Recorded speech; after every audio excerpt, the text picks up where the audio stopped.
वो युग जा चुका है। अब पति पत्नी दोनों कमाओगे तो ही घर की व्यवस्था सही चल पाएगी। बहुत महंगाई का युग है। एक एक साबुन तो 50-50 रुपये का मिलता है, मंजन 50 रुपये का मिलता है। और यदि तुम्हारा पति ज्यादा खिलाड़ी है तो उसको इतना खुश रखो कि अकेले कमाएगा, हजारों लोग खाएंगे, कम पड़ेगा। जैसे नीता अंबानी का पति मुकेश अंबानी, वो अकेले इतना कमाता है कि लाखों लोग खाते हैं। तो ऐसा पति मिल जाए तो दमादम मस्त कलंदर, पति का पहला नंबर। फिर उसी पति की खूब सेवा करो, सब उसी में हो जाएगा। अपने आप को पति से अलग मत समझो। पति की जीत तुम्हारी जीत है, पति की हार तुम्हारी हार है, पति का सम्मान ही तुम्हारा सम्मान है। अपना अलग सम्मान, अलग हार जीत मत देखो। जो पति का है सब तुम्हारा ही है, क्योंकि पति तुम्हारा ही है, इसलिए उसका जो कुछ है सब तुम्हारा ही है। इसलिए पति का कोई आदर करे तो समझ लो तुम्हारा ही आदर हो गया है।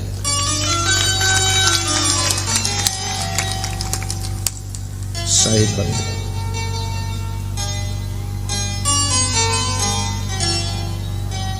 परिस्थितियों के साथ में भी तालमेल बिठाइए। कभी कभी विषम परिस्थितियां तुम्हारे सामने आकर खड़ी हो जाएंगी। तुम्हारे मन में घबराहट होगी, इन परिस्थितियों से कैसे टकराऊं। याद रखना, तुम उस देश के सपूत हो जिस देश में राम जैसे भगवान का अवतार हुआ था, जिन्होंने 14 वर्ष जंगल में संघर्ष किया था, कठिन परिस्थितियों में भी मुस्कुराते हुए जीवन जिया था। उस देश के तुम बाल गोपाल हो, उस देश की तुम महिला हो जिस देश में सीता जी ने जंगल में भटक भटक करके अपने पति की सेवा किया था। ना महल था, ना चहल पहल थी, सुनसान था, लेकिन फिर भी सीता के चेहरे पर मुस्कान थी। तुम तो महलों में रहती हो, अपने पिता की सेवा, पति की सेवा और ससुर की सेवा, सासू की सेवा मुस्कुरा कर करना, कोई चिंता न करना। सीता जी से ज्यादा तुम्हारा सौभाग्य अच्छा है। उन्हें 14 साल वन में भटकना पड़ा था, तुम्हें कभी वन में भटकना पड़ा? कभी नहीं। हाँ, मंदसौर की सिटी में जरूर तुम सामान खरीदने गई हो, भटकी नहीं हो। वो सोच रही थी ऐसा ना बोल दे भटक गई हो। नहीं, भटकी नहीं, सामान खरीदने के लिए मार्केट में। सीता से ज्यादा तुम्हारा सौभाग्य अच्छा है।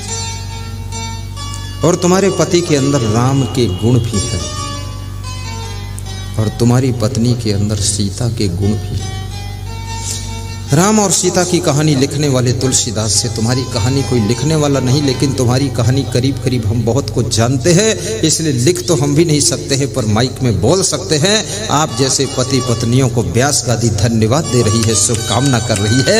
तुम्हारी जिंदगी स्वर्ग जैसी जिंदगी। और क्या चाहिए? सत्संग मिलता है, प्रेम से रहते हो,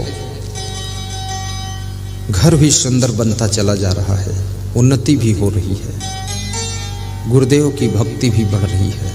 यही तो स्वर्ग है, और क्या स्वर्ग है। बेटा प्रेम से बोलता है, बहू प्रेम से बात करती है, सास ससुर का प्रेम मिलता है, गुरु की कृपा है। सुबह शाम सत्संग की आवाज अपने घर में गूंजती रहती है, भजन कीर्तन बजते रहते हैं साउंड में, तो समझ लो तुम्हारा घर ही मथुरा है, वृंदावन है, घर ही अयोध्या और काशी है, और घर ही हरिद्वार है।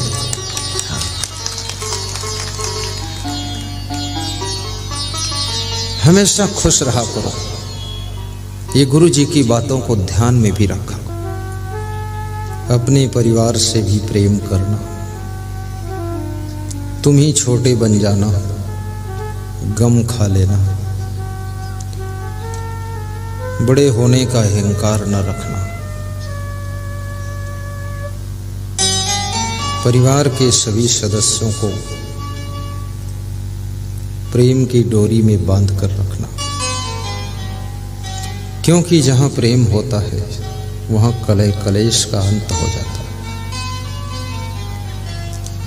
जब बहुत लंबा परिवार हो जाए, आपको ऐसा लगने लग जाए कि अब फैमिली के सदस्यों की ट्रेन बहुत लंबी हो चुकी है, तो धीरे से प्रेम से उनका सबका बंटवारा भी कर देना, डिवाइडेशन कर देना, ताकि अपनी अपनी फैमिली को सब संभाल ले। 4-5 पीढ़ियां जिस फैमिली में है, उस फैमिली में फिर विकास की शिथिलता आने लग जाती है। बहुत से सदस्य फिर लापरवाही करने लग जाते हैं। फिर उनको अलग अलग जिम्मेदारियां दीजिए और सबको अपने अपने क्षेत्र का मालिक बनाइए। लेकिन याद रखना, धन बांट लो पर मन मत बांटो, सामान बांट लो, एक दूसरे का सम्मान मत बांटो।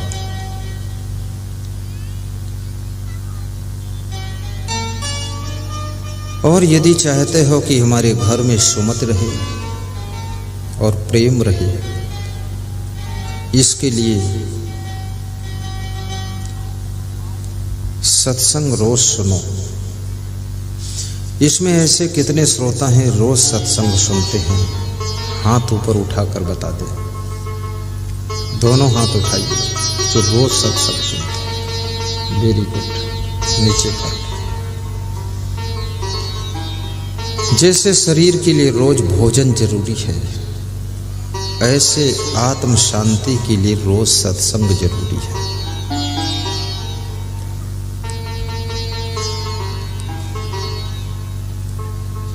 ये सत्संग की बहुत बड़ी महिमा है। 5 चीजें सत्संग से प्राप्त होती हैं।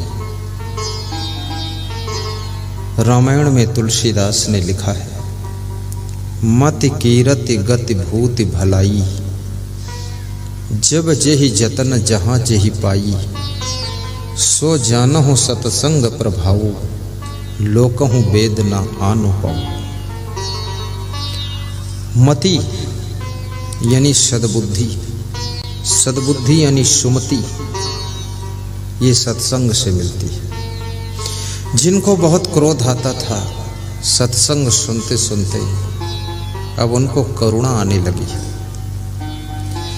जिनके अंदर बहुत गुस्सा भरी रहती थी, लोग कहते थे इनके नाक के ऊपरी सिरे पर ही गुस्सा भरी रहती है, सारी गुस्सा को उन्होंने विदा कर दिया।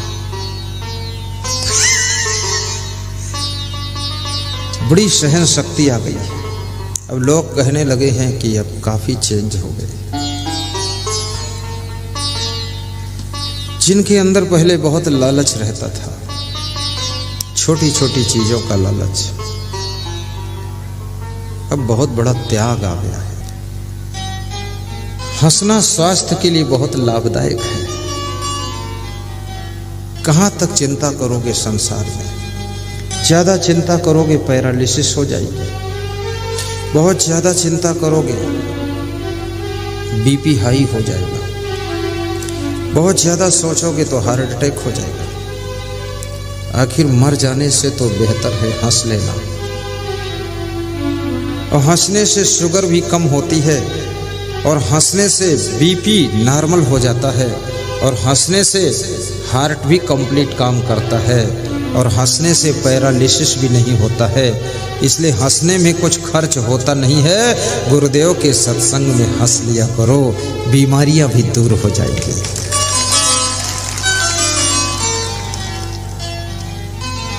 संतापाद भ्रश्यते रूपम संतापाद भ्रश्यते बलम, संतापाद भ्रश्यते ज्ञानम संतापाद भ्रश्यते व्याधि में क्षति। विदुर जी कहते हैं कि हे धृतराष्ट्र, जो लोग तादाद से ज्यादा चिंता करते हैं, उनके शरीर की सुंदरता नष्ट हो जाती है। काम करो, चिंता न करो। हानि हो जाए तो उसको सह लो, गम में न डूब जाओ, गम खा लो। धन खो गया है, तुम नहीं खो गए हो, तुम हो, धन फिर हो जाएगा। जिस दिन तुम खो जाओगे तो धन रहेगा, वो भी किस काम आएगा।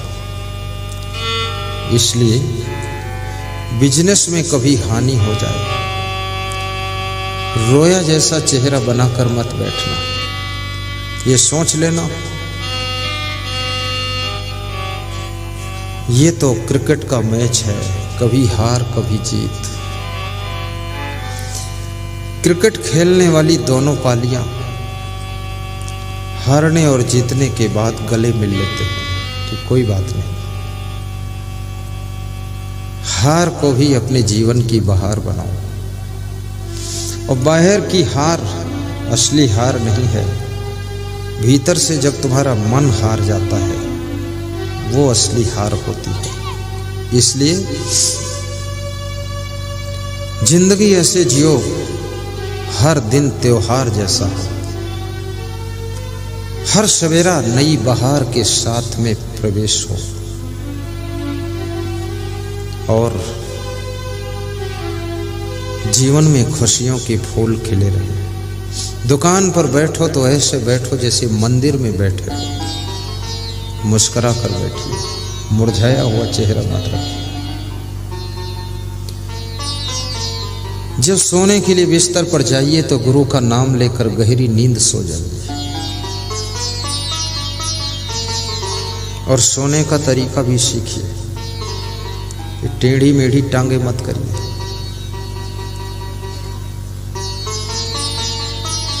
ज्यादा ऊंचा सिरहाना भी मत लगाइए, उससे बुद्धि का स्मरण कम हो जाता है, खून का संचालन कम हो जाता है दिमाग में। मीडियम सिरहाना हो। लंबी सांस लेकर 5 बार सांस लीजिए, सांस बाहर कीजिए, फिर विश्राम कीजिए। फुल ऑक्सीजन आपके माइंड को मिलनी चाहिए। यदि बुद्धि की स्मरण शक्ति को बढ़ाना चाहते हो तो दिन भर में कम से कम 20 बार लंबी सांस खींच लिया करो। कितने लोग तो दिन भर इतना धीरे सांस लेते हैं, उनकी नाक पुनक पुनक करती है। लंबी सांस। भोजन थोड़ा कम खा लिया करो।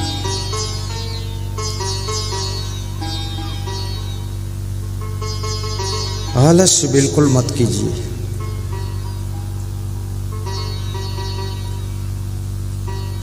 आलस्य मनुष्य का निकटवर्ती शत्रु है। संतापाद भर्ष्यते रूपम। विचारकों ने चिंता को चिता का स्थान दिया है। जैसे चिता मुर्दे को जलाती है, ऐसे ही चिंता जिंदा को जला देती है। लकड़ी में लगा हुआ दीमक कीड़ा लकड़ी को अंदर से खाकर धीरे धीरे खोखला कर देता है। बाहर से देखने से लगता है कि लकड़ी ठीक है, लकड़ी का भवन ठीक है, लेकिन अंदर से वो लकड़ी खोखली हो चुकी है। अब वो लकड़ी का भवन ढह जाने की संभावना है। ऐसी ही चिंता दीमक का कीड़ा है। ये आपके अंदर जब लग जाता है तो इस शरीर को धीरे धीरे भीतर भीतर खोखला कर देता है। अब ये शरीर रूपी भवन ढह जाने की संभावना है। इसलिए चिंता के दीमक को निकाल कर बाहर कीजिए। सावधानी कदम कदम पर रखिए। जिस समय जिंदगी में ज्यादा संघर्ष हो, बहुत मुकदमे तुम्हारे ऊपर चलने लग जाएं, लड़ाइयां होने लग जाएं, श्री कृष्ण भगवान को याद करना। सारी जिंदगी भर युद्ध ही हुआ है।